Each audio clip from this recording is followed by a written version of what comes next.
Now, the other day I got this rather interesting email from somebody who was apparently sick and tired of me praising the show and/or all the time, or angry that I will subtly mention it here and there and usually kind of refer to it as not only perhaps the best thing Star Wars in the Disney era, but one of the best things Star Wars anywhere ever, be that movie, show, book, game, or whatever else it might be.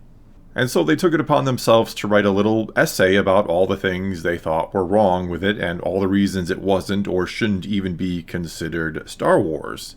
They thought it just doesn't fit with what the franchise is or should be for many reasons, not the least of which is they didn't like how morally ambiguous it seemed to make things when Star Wars has always been about clear-cut good versus evil. And this email was a few paragraphs long, and other than being a tad on the angry side, and a lot of that anger was directed at me for being such a proponent of the show, when they thought it was some sort of betrayal to or of Star Wars, that I should absolutely be against it if I was a real fan. Anyway, other than that aspect of it, I thought it was a solid argument that they laid out, not one I agreed with, mind you, but they made their points about why they didn't like it well enough, and I can respect that. But considering I've laid out my own arguments for the show or why I like it so much in multiple videos at this point, my only response to them to this email was to simply type back /shrug and then to say agree to disagree, which caused them to quickly email me back declaring some sort of victory, that I was unable to counter any of their arguments and that they had won. To which I wrote back that, as I was just saying, I've stated my case for Andor in multiple videos at this point, and if that didn't sway them, assuming they've watched them, I guess. But if those arguments were unable to sway them, me taking 5 or 10 minutes to respond to them in an email wasn't going to change this person's mind. I also said that I didn't exactly see Andor, or anything Star Wars really, as some type of contest to be won or lost, that I neither care nor have any ill will towards them or anyone else who didn't enjoy the show, that I'm not bothered in the slightest if people even want to express hatred for it and write me an email or write in the comments of my videos or make videos of their own against it, or whatever else they might want to do.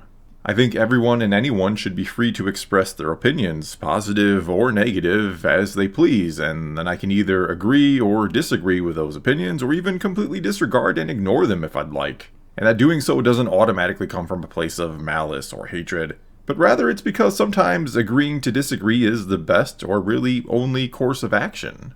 Sometimes it's the only way to avoid unnecessary and unresolvable conflict around something as subjective and as frivolous as preferences regarding entertainment.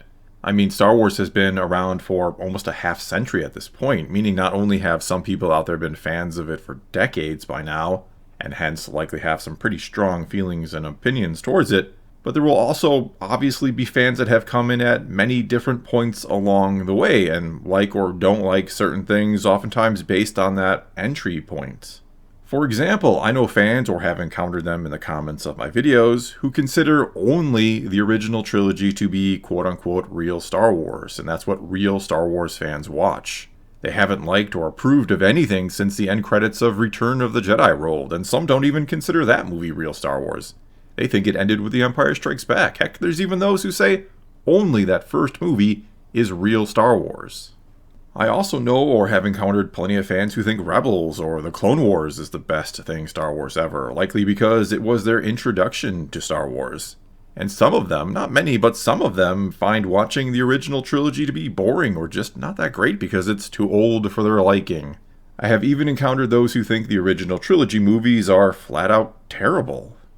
And obviously, these two groups of fans, the OT purist and the animated enthusiast, let's call them, they are never ever going to see eye to eye. It's just never going to happen. Their very definition of what it means to be a fan of Star Wars, or what Star Wars even is to them, are so vastly different that there's just no way to ever truly rectify it, other than to either, again, simply agree to disagree and leave it at that, or to, at the very least, agree they're both fans of something called Star Wars, and there are some common threads between them or that link them, that one kind of grew from the other, you could say. But thanks to their perspective, separated by decades of time perhaps, they both see what that thing is, what Star Wars is, as something completely different, or just means something completely different to them. And neither one is technically in the wrong here, though I know the OT purist is going to argue they have the stronger case, given what they consider to be real Star Wars is what Star Wars originally was. But the thing is, as I was just alluding to, Star Wars has changed over the years, for better or worse, depending on your point of view, but it has changed or come in many different sort of forms or even iterations, you could say. And some of these different forms have been wholeheartedly rejected by some and strongly latched onto by others and become the best or favorite parts for them. And personally, I think that's completely fine. It is completely fine by me that there are fans out there that love Star Wars for completely different reasons than I do, or love parts of it that maybe I didn't enjoy so much, or even have wildly different takes on certain aspects of it or what it should even be. Like the aforementioned person who emailed me saying that they think Andor isn't real Star Wars and that I should essentially be ashamed of myself for calling it as such, that I'm not a real fan for it. And I think that person is absolutely free to hold that opinion and to express it anywhere and everywhere they want. They and others who do not like me or don't like the parts of Star Wars I do, they can declare me a non-fan and try to gatekeep me, I guess, if you want to call it that. And that's because my enjoyment of Star Wars, me being a fan of it, is no way predicated on or dependent of anyone else's beliefs about what it means to be a fan other than my own. I get to define what it means to be a Star Wars fan for me, as everyone else on the individual level gets to define what it means to be a Star Wars fan for them. I don't think there should be any rules or stipulations or tests you have to take to call yourself a fan, short of course, having a genuine like or love of Star Wars, right? That should be a given. But here's the thing, you can call yourself a fan, and I will respect that and even appreciate the fact that we, on some level, are a fan of the same thing, even if we have completely different things we enjoy about it or don't agree on anything about it. Again, it's the whole agree to disagree thing, or to have civilized discussions or debates about it if we choose to do that. But, as I've been trying to basically point out here, Star Wars fans are not some sort of monolith. We are not a one-size-fits-all fandom where there is, or even should be, agreed upon standards for what being a fan is or even means, because it just wouldn't or couldn't work given the range of things to enjoy about Star Wars or when and how you discovered it, and so on. Furthermore, and this might sound a bit harsh, but I think some people nowadays really need to hear and understand this, but even though pretty much no matter what I can and will respect and appreciate you being a fellow fan of Star Wars, that doesn't mean I have to warmly welcome you or fully accept your beliefs or takes on it, especially when they greatly differ from my own, or when you want to perhaps see fundamental changes brought to the franchise. And no, I don't mean things like more women in Star Wars or something like that. I'm fine with that. I don't care about races and genders of characters as long as they're good characters.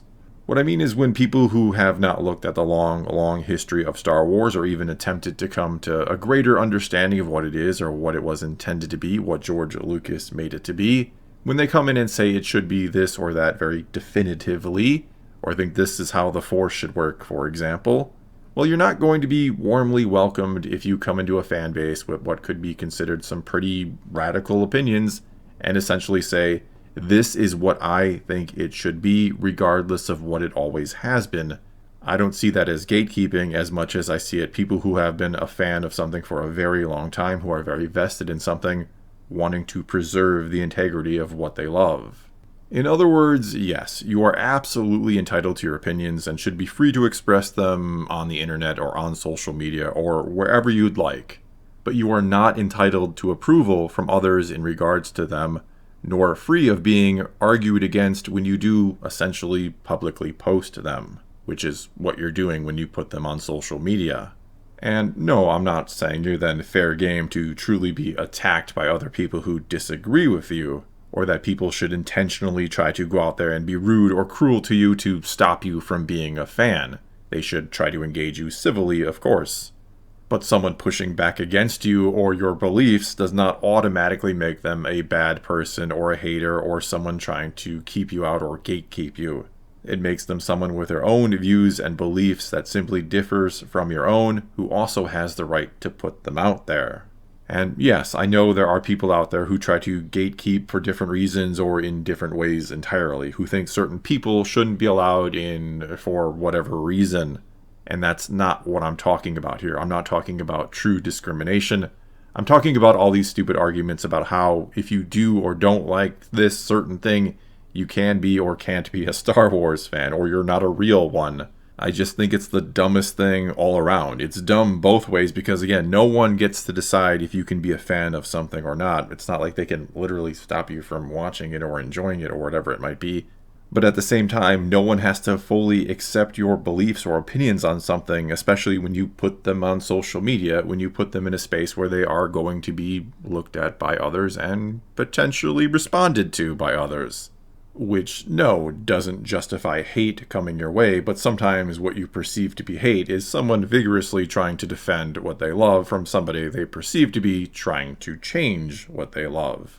I think there are some very fine lines here when it comes to gatekeeping and this sort of thing. But again, what it really comes down to is people needing to learn how to agree to disagree in these fandoms and to accept that people will like things they don't like and not like things they do, and that it's perfectly fine. Well, that's all I got for you this time. Now it's your turn to take to the comments below and tell me what you think about this one. Tell me what you think about gatekeeping and the inability to agree to disagree anymore. This weird desire we have to turn everything into some sort of competition or war. Even things that are supposed to be fun, like being a fan of Star Wars. Whatever you think about any and all of this, though, leave a comment below and let's talk some Star Wars. And until next time, thanks for watching.